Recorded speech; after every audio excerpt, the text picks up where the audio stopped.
बच्चों अब हम करने जा रहे हैं एक ऐसा चैप्टर तो छोटा तो है लेकिन जिसमें केस स्टडी थोड़ी टफ आती हैं और बच्चों के मार्क्स लूज हो जाते हैं, तो इसको बहुत ध्यान से करेंगे हम, बड़ा इंटरेस्टिंग चैप्टर है। और हम स्टार्ट करते हैं with the definition of business environment. Business environment का मतलब है वो sum total of all individuals and institutions and other forces जो हमारे कंट्रोल में नहीं होती बट हमारी परफॉर्मेंस को अफेक्ट करती है। बच्चों इंडिविजुअल्स में कौन होते हैं, जैसे कि सीईओज हो गए, जैसे बड़े बड़े ऑफिसर्स हो गए जिनके डिसीजंस हमें इम्पैक्ट करते हैं। लेकिन इंस्टीट्यूशन में क्या हो गया, जैसे आरबीआई हो गया, सेबी हो गया, है ना, और बड़ी बड़ी फर्म्स हो गई। इसके अलावा अदर फोर्सेस में क्या हो गए, कुछ जैसे मान लो पॉलिटिकल फोर्सेस हो गई, सर लीगल फोर्सेस हो गई, सोशल सर, टेक्नोलॉजिकल जो हमारे कंट्रोल में नहीं होती, वो जनरल फोर्सेस की सर आपको बात कर रहे हैं। और कुछ हमारे जैसे स्पेसिफिक होती हैं, जैसे कि आप देखिए कस्टमर्स होते हैं, जैसे कि मान लीजिए गवर्नमेंट जो हमसे टैक्स कलेक्ट करती है, या फिर जैसे मान लीजिए सप्लायर्स होते हैं या शेयर होल्डर्स होते हैं। कॉम्पिटिटर्स हो गए सर, कॉम्पिटिटर्स हो गए। बच्चों बिल्कुल बात बढ़िया बोली है और यहाँ पर हमारा ये डेफिनेशन फिनिश होता है। अब आता है बेटा, इसमें क्वेश्चन आता है आपका फीचर्स ऑफ बिजनेस एनवायरनमेंट। तो सबसे पहले फीचर होता है sum total of all external forces. इसमें लिखा नहीं हुआ बट होता है क्या है, sum total of all external forces. Sir इसका मतलब बच्चों दो तरीके के फोर्सेस होते हैं, एक स्पेसिफिक और एक जनरल। स्पेसिफिक में कैसे हो गया सर, जैसे कंज्यूमर्स हो गए, वो स्पेसिफिक है। स्पेसिफिक है क्योंकि उस पर्टिकुलर ऑर्गेनाइजेशन का वही कंज्यूमर है। कॉम्पिटिटर्स हो गए सर, गवर्नमेंट हो गई सर, ये सब हमारे हो गए स्पेसिफिक। और शेयर होल्डर्स हो गए क्योंकि शेयर होल्डर्स भी स्पेसिफिकली उस पर्टिकुलर ऑर्गेनाइजेशन के होते हैं। ये तो हो गए हमारे स्पेसिफिक फोर्सेस। और general sir legal, political, economic, social and technological forces. ये जो फोर्सेस हैं ये जनरल फोर्सेस हैं।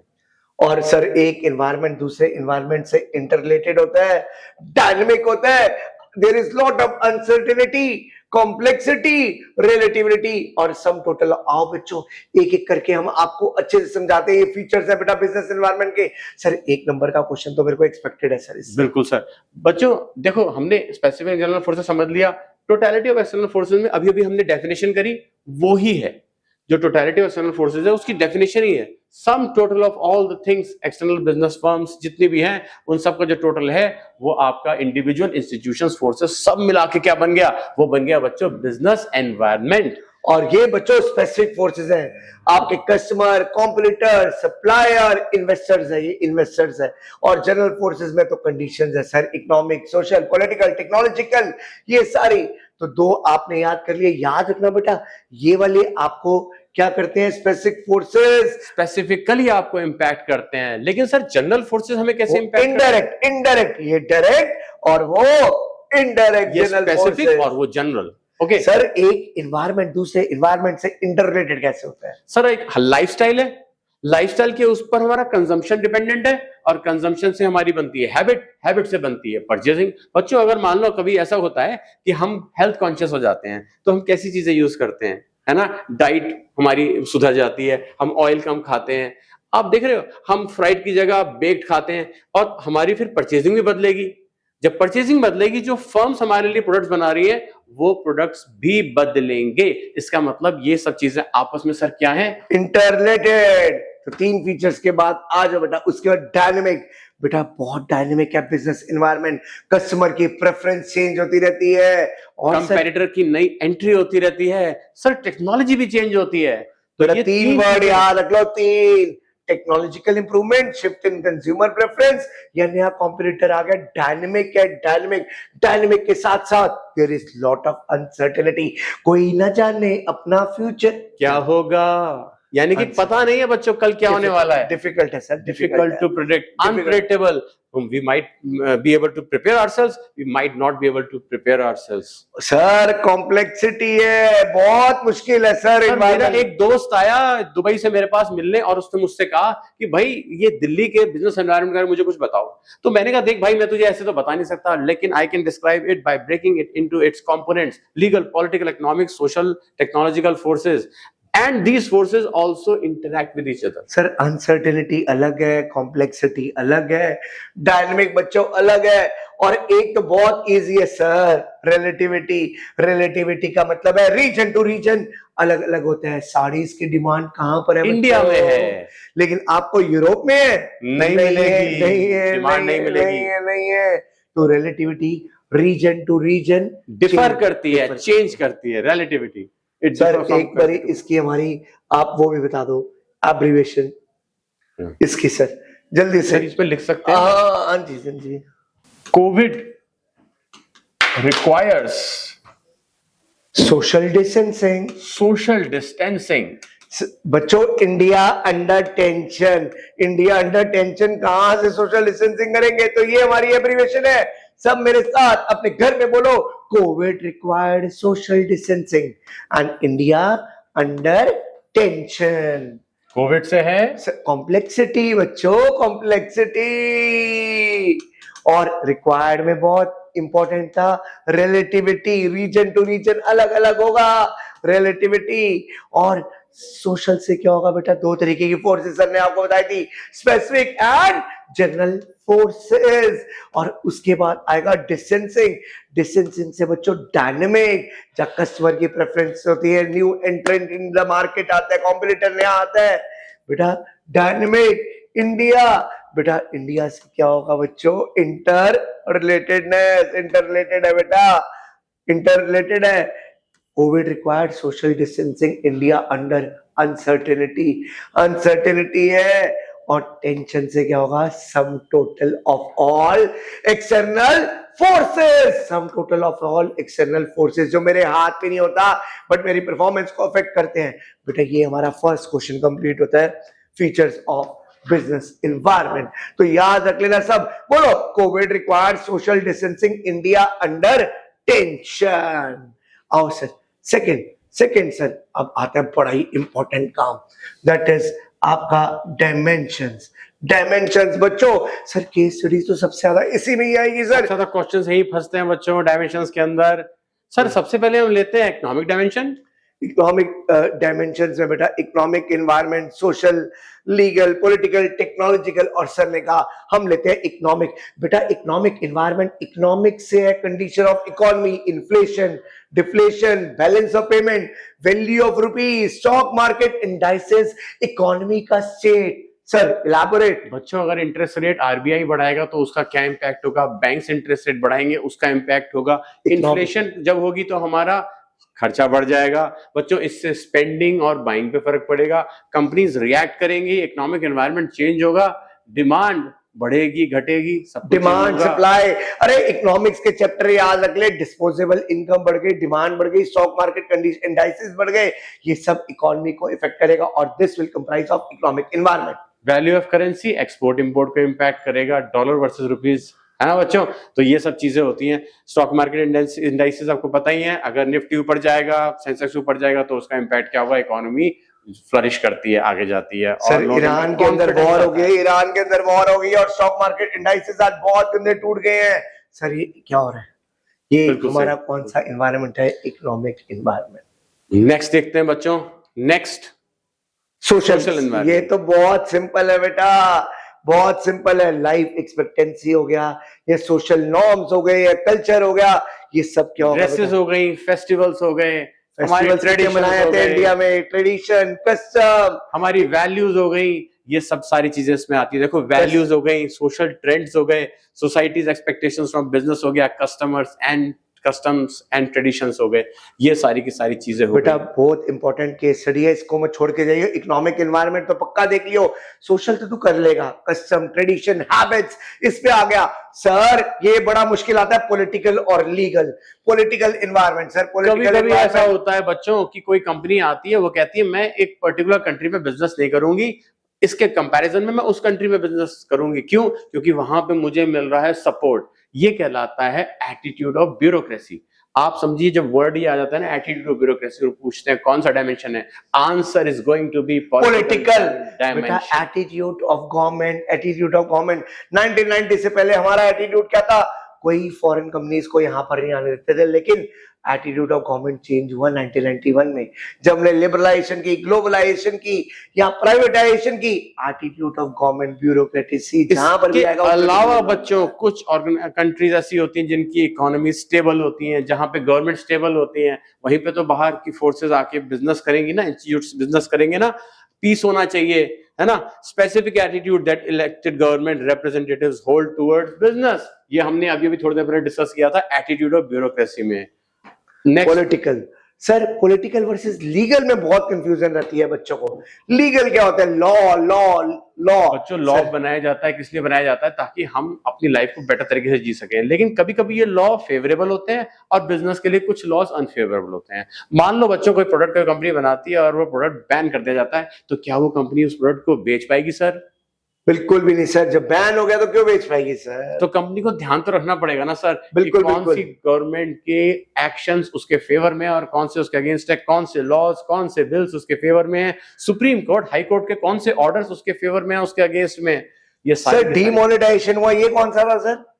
अब ये डिपेंड करता है बच्चों, अगर डिमोनेटाइजेशन को टेक्निकल नेचर से देखा जाए तो टेक्नोलॉजिकल हो जाएगा, अगर डिमोनेटाइजेशन को बिल की तरह देखा जाए तो लीगल हो जाएगा, लेकिन अगर किसी पॉलिटिकल प्रॉमिस की तरह या पॉलिटिकल प्रोटेस्ट की तरह देखा जाए तो पॉलिटिकल हो जाएगा, और अगर डिमोनेटाइजेशन के इकोनॉमी के ऊपर इंपैक्ट को देखा जाए प्लस या माइनस तो वो इकोनॉमिक हो जाएगा।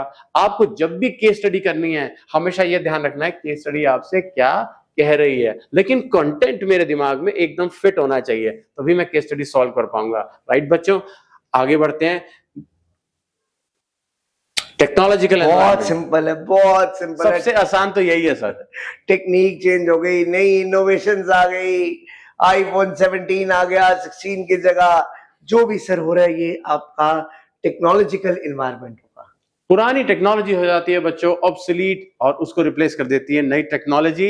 आप देखते होंगे धीरे धीरे जो पुराने प्रोडक्ट्स हम यूज कर रहे हैं वो 5-6 साल में आउटडेटेड हो जाते हैं, तो हमें नए लाने पड़ते हैं। वो जो कंपनीज पुराने आउटडेटेड प्रोडक्ट्स को पकड़ के बैठी रहती हैं, आज टाइपराइटर की पिटर पैटर सुनाई देती है क्या सर?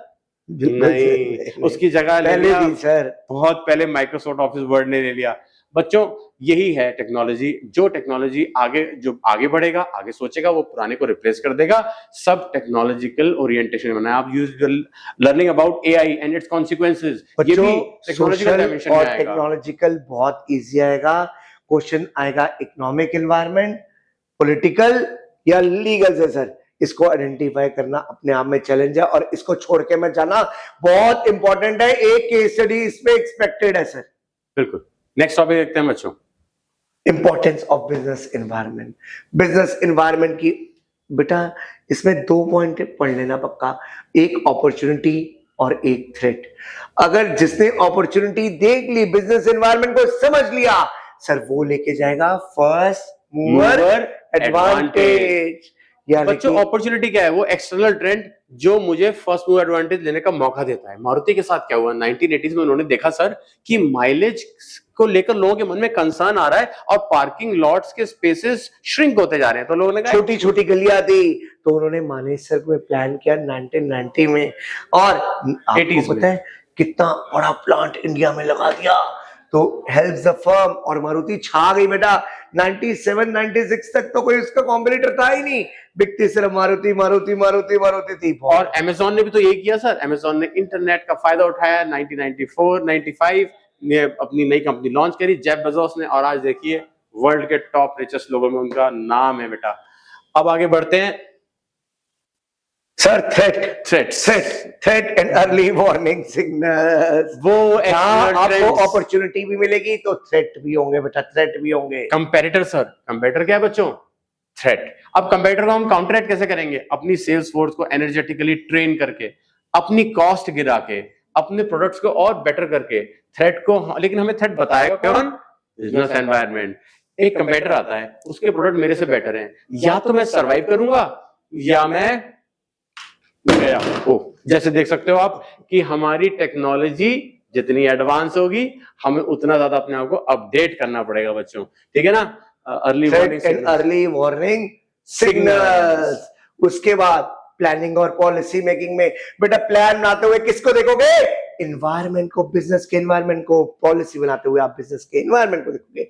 बहुत ही सिंपल पॉइंट है। पॉलिसी बच्चों एक ब्रॉड फ्रेमवर्क में बनाई जाती है और वो प्लान्स को गाइड करती है, लेकिन इस पॉलिसी को बनाने के लिए जो बेसिक इनपुट आता है ना, वो तो सर बिजनेस एनवायरनमेंट से ही आता है। बिल्कुल बिल्कुल। और कंपनीज उस हिसाब से अपनी पॉलिसीज को अपडेट करती चले जाती हैं, अपने प्लान्स को अपडेट करती चले जाती हैं। जितने भी टॉप एमएनसीज हैं वो अपने प्लान्स को बार बार रिविजिट करती हैं और अपने सक्सेस के लिए एक्स्ट्रा बढ़िया प्लान्स बनाती हैं, राइट? सर कोई भी रिसोर्सेज खरीदते हैं, कोई भी रिसोर्सेज किसको देके खरीदेंगे सर? तो बिजनेस एनवायरनमेंट को टैपिंग का मतलब क्या होता है? कन्वर्ट करना। आपके पास कौन कौन सी रिसोर्सेज हैं? Water, electricity, air, raw material. किसमें कन्वर्ट करोगे? फिनिश गुड्स में। फिनिश गुड्स किसको बेचोगे? सोसाइटी को। तो आपने रॉ मटेरियल सोसाइटी से लिया, फिनिश प्रोडक्ट्स आपने सोसाइटी को बेचे, यानी कि आपने रिसोर्स। आपको याद रखना है, कोई भी रिसोर्सेज को टैप करो तो किसको देखोगे आप? बिजनेस एनवायरनमेंट को, बिजनेस एनवायरनमेंट को देखोगे। और बहुत सारे चेंजेस आते हैं, political, legal, social, technological, economic, या फिर कोई और भी हमें चेंजेस करने होंगे। ये चेंजेस आप कर पाओगे अगर आप बिजनेस एनवायरनमेंट को देखोगे, आप अडेप्ट कर पाओगे। It helps. बच्चों आजकल बिजनेस एनवायरनमेंट कंपेटिटर्स बढ़ रहे हैं, मार्केट टूट रहा है, फ्रेगमेंट हो रहा है, लॉयल्टीज चेंज हो रही हैं, ब्रांड लॉयल्टीज बहुत जल्दी चेंज हो जाती हैं आजकल, ठीक है ना? और रैपिड एडवांसमेंट इन टेक्नोलॉजी है, ग्लोबल एनवायरनमेंट है। ऐसे में हम क्या आराम से सो सकते हैं? ये वो टाइम नहीं है बच्चों, हमें अपने आप को लगातार अपडेट करना है, क्योंकि हमारे पास एक बहुत डायनेमिक एनवायरनमेंट है। और डायनेमिक भी नहीं है, डायनेमिक की पेस बहुत ज्यादा फास्ट है, इसलिए हमें चेंजेस करने पड़ेंगे अपने आप। तो अगर इस तरह के कीवर्ड्स दिखाई देते हैं आपको, fragmented market, changing brand loyalties, आपको दिखाई देता है rapid advancement in technology, global environment, तो यहाँ पे या रैपिड एडवांसमेंट इन टेक्नोलॉजी के साथ साथ very fast pace of dynamic, तो ये हम किधर पॉइंट आउट कर रहे हैं? इस वाले पॉइंट पर। It helps in improving it helps in improving performance. ये नेक्स्ट है, ये लास्ट है, ये लास्ट आता है आपका। It helps in improving performance. जो सर ने आपको भी एग्जांपल दिए वो सारे रैपिड चेंजेस के थे। और लास्ट पॉइंट तो बहुत इजी है, परफॉर्मेंस बढ़ जाएगी आपकी, परफॉर्मेंस बढ़ जाएगी आपकी परफॉर्मेंस। लोगों ने पहले सोचा सर कि क्या बिजनेस एनवायरनमेंट को ऑब्जर्व करने से किसी ऑर्गेनाइजेशन की परफॉर्मेंस इंप्रूव हो सकती है? तो उसका आंसर उनको मिला, यस हो सकती है। तो पहले हम क्या करते हैं? हम मॉनिटर करते हैं, क्या करते हैं? बिजनेस एनवायरनमेंट को, and then we take steps. After monitoring the business environment, when we take steps, what is going to happen? Our performance is going to improve. So, business environment देख लोगे, मजा आ जाएगा। सर याद करो ना इसके abbreviation. हाँ सर, लिखो सर, लिखो। ओए ओए ओए ओए ओए ओए तेरी तस्वीर, बोलो बेटा, ओए तेरी तस्वीर कहाँ पहुंचाऊं? चांद पे पहुंचाऊं? बेटा बस ये याद रख ले, ओए तेरी तस्वीर चांद पे पहुंचाऊं, यही हमारी एब्रिविएशन है बेटा। ओए से क्या हो गया बेटा? अपॉर्चुनिटी देती है, अपॉर्चुनिटी देती है, एंड फर्स्ट मूवर एडवांटेज। तेरी से थ्रेट बेटा, opportunity, first mover advantage. Sir ने अमेज़न का एग्जांपल दिया था, और सर ने दूसरा एग्जांपल किसका दिया था? आपको मारुति का दिया था। और कहीं ना कहीं आपको थ्रेट भी पता लगते हैं। Threat threat threat helps in identifying opportunity and taking first mover advantage। दूसरा बताया, क्या बताया सर ने आपको? तेरी से क्या हो गया बेटा? तेरी से हो गया दैट इज वे तेरी थ्रेट। ना सिर्फ थ्रेट पता लगेंगे बल्कि अर्ली वार्निंग सिग्नल्स भी पता लगेंगे। जैसे पेजर को पता लग गया था कि मोबाइल आ रहा है, अब थ्रेट नोकिया को पता लग गया था एंड्रॉइड आ रहा है, ब्लैकबेरी को पता लग गया था एप्पल आ रहा है, तो आपका थ्रेड पता लगते हैं एंड अर्निंग वार्निंग सिग्नल्स। पक्का? और ओए तेरी तस्वीर से हो गया tapping useful resources. Tapping useful resources. ओए तेरी तस्वीर चांद चेंजेस चांद से changes. It helps in coping up with rapid changes. बेटा बहुत छोटा सा चैप्टर है, आराम से कर लेगा बच्चे। 4 ही क्वेश्चन है, ये 3rd क्वेश्चन है। It helps in coping up with rapid changes. और पर दूसरा हो गया चांद पे प्लानिंग एंड पॉलिसी मेकिंग और performance. Planning and policy making और परफॉर्मेंस। एक प्लानिंग एंड पॉलिसी मेकिंग और दूसरा होगा परफॉर्मेंस। याद रख लो, प्लानिंग एंड पॉलिसी मेकिंग और लास्ट क्या होगा? परफॉर्मेंस। बक्का बच्चों बार बार बोलो, घर में भी बोलो, लिख के बोलो, जोर से बोलो, सारे बोलो।